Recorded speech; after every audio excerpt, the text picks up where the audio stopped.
Hello, friends! Welcome back to our special episode.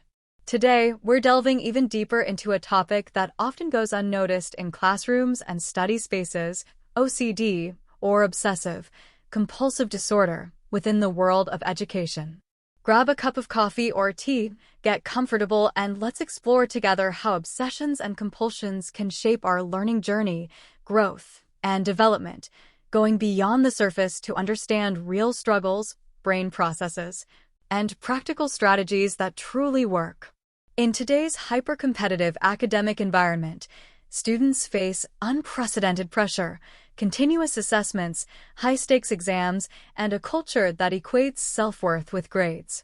This relentless focus on performance can blur the line between healthy ambition and pathological perfectionism. Scholarships depend on GPAs, university admissions hinge on test scores, and even internships often require top-of-class credentials. These high demands increase the pressure on students to always perform perfectly, often at the cost of their mental well-being. Unlike visible stressors like cramming or sleepless nights, OCD's internal loop often remains hidden until it causes serious distress. The unseen mental strain takes a toll quietly, leading to performance issues, burnout, or emotional shutdown. Untreated OCD symptoms can cascade beyond academics into personal relationships, sleep quality, and overall well-being. It becomes more than just a school problem, it's a life issue. By understanding why OCD in education matters, we empower ourselves and our peers to recognize early signs and intervene before these mental loops become debilitating. Think about your last all-nighter. Was it driven by study urgency or by an unrelenting need for perfection? Reflect on that moment. Obsessions and compulsions are more than habits. They emerge from specific neural pathways. Functional MRI studies reveal overactivity in the orbitofrontal cortex and caudate nucleus, areas key to error detection and habit formation. This means that the brain of someone with OCD literally reacts more intensely to perceived mistakes or inconsistencies. On top of that, elevated cortisol from chronic academic stress can sensitize these circuits, making obsessions more frequent and compulsions more rigid. Stress doesn't just make us tired, it can reinforce the patterns of OCD. As ritual behaviors consume working memory, fewer cognitive resources remain for actual learning and problem-solving. This is where cognitive load theory comes in. When the brain is overwhelmed with internal noise, learning efficiency drops.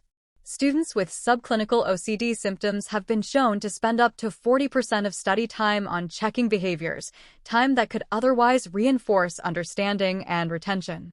Close your eyes. Notice any physical tension, perhaps in your shoulders or jaw. That might be your brain's way of signaling overdrive.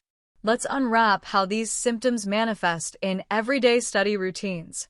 Maladaptive perfectionism shows up when a simple to-do list becomes a multi-level flowchart with conditions and subconditions before any box gets checked. Even the smallest imperfection can feel like failure. Missing a minor detail can trigger harsh self-criticism, like saying, "I should have caught that typo, I'm so careless." Reverse procrastination is another subtle signal.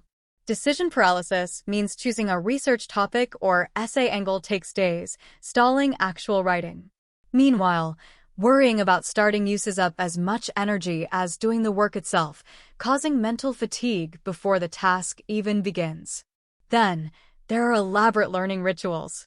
Sensory anchoring is when only certain lighting or background music feels right for studying. Sequential rigidity means you must read chapters in exact order, even if skipping ahead would help. We also can't ignore the emotional toll. Catastrophizing turns a small error into a belief that your future is doomed. Emotional dysregulation means small setbacks lead to overwhelming anxiety or shame, sometimes even tears. When these symptoms intensify, students risk entering a state of learned helplessness, believing their strategies are futile and giving up on effective study altogether. Share one ritual you didn't realize was a coping mechanism, maybe organizing your desk for the third time today. In the short term, OCD can interfere directly with learning. Ritual thoughts intrude during recall, reducing memory accuracy by up to 20%.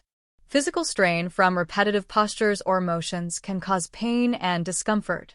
Sleep disruption is common. Bedtime is spent rehashing whether notes are perfect, delaying rest, and hurting recovery. In the long run, the consequences deepen. Chronic stress rewires the amygdala, heightening threat response even to benign academic tasks. Over time, this can lead to academic disengagement.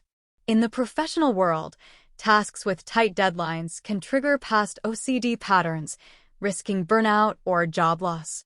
Interpersonally, peers and family may misinterpret the need for control as aloofness, causing social isolation.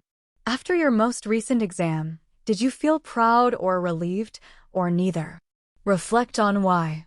Rigid assessment structures like midterms and finals concentrate stress into narrow windows, often counting for a significant percentage of the final grade. Standardized exams apply a one-size-fits-all model that may not work for many learning styles, amplifying anxiety. A competitive school culture reinforces pressure. Public ranking systems normalize social comparison. Schools that post top student lists create cycles of external validation. Instead of fostering learning, this can lead to fear-based motivation. Social media adds another layer. Platforms like Instagram glamorize aesthetic study setups that prioritize looks over actual productivity. Viral productivity hacks may encourage obsessive tracking rather than meaningful learning. Family and institutional expectations also play a role. Praise may be conditional, offered only for straight A's, not effort or growth. For students without adequate academic resources, stress and performance anxiety can become overwhelming. Which studifluencer trend tempted you to change your routine recently? Type your guilty confession. Start with advanced self-monitoring. Apps like Toggle or Rescue Time can help you log not just study hours, but types of study activity, revealing whether you're stuck in rituals or actually learning. Reflect weekly. What helped you understand better, and what just fed your anxiety? Controlled exposure and response prevention, ERP, is effective. Start by gradually reducing compulsions. If you check your notes 5 times, limit to 4, then 3. Keep a log to track your anxiety. It usually decreases with time. Use cognitive restructuring techniques. Schedule 15-minute worry windows, specific times to let anxious thoughts surface before redirecting your focus. Script helpful self-talk like, "I've succeeded before with 80% certainty. I can do it again." Improve time management through hybrid Pomodoro, 25 minutes of deep work followed by 10 minutes of flexible review. This allows light checking without letting it take over. Theme days. Dedicating certain days to specific subjects can reduce decision fatigue and increase focus. Sync body and mind. Add micro breaks like 2-minute yoga stretches every half hour. Biofeedback apps can help you recognize when your body needs a break or calming. Build a support ecosystem. Study accountability partners help keep rituals in check. Peer reflection circles provide a safe space to share and validate struggles. Pick one advanced strategy and commit to it for a week. Then report back to the community. Educators can diversify assessments, mixing individual projects with group work to allow different styles of expression. Feedback should focus on growth, acknowledging improvement and effort, not just grades. Parents can support emotional regulation by validating their child's feelings and offering help without judgment. They should reward effort and risk-taking, not just perfect outcomes. Institutions should integrate mental health into curricula and ensure accessible services like 24/7 online counseling, especially for students who study at odd hours or from remote locations. Educators and parents, share one policy or practice you could champion to ease academic anxiety. Clinical therapies like ERP can reduce compulsions by up to 60% within a few months. Peer-led groups provide social support that can ease anxiety and reinforce shared strategies. Digital interventions like self-guided therapy platforms can show improvement in OCD symptoms over weeks. Interested in an ERP challenge? Message us for a free starter guide. We've peeled back the layers of OCD in education, from neural circuits to classroom culture, and from hidden rituals to proven strategies. Remember, progress, not perfection. Choose one insight you'll apply tomorrow and share it with our community so we can grow together. What's your key takeaway, and how will you put it into action?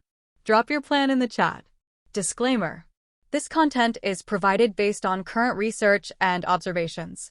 We are not licensed mental health professionals.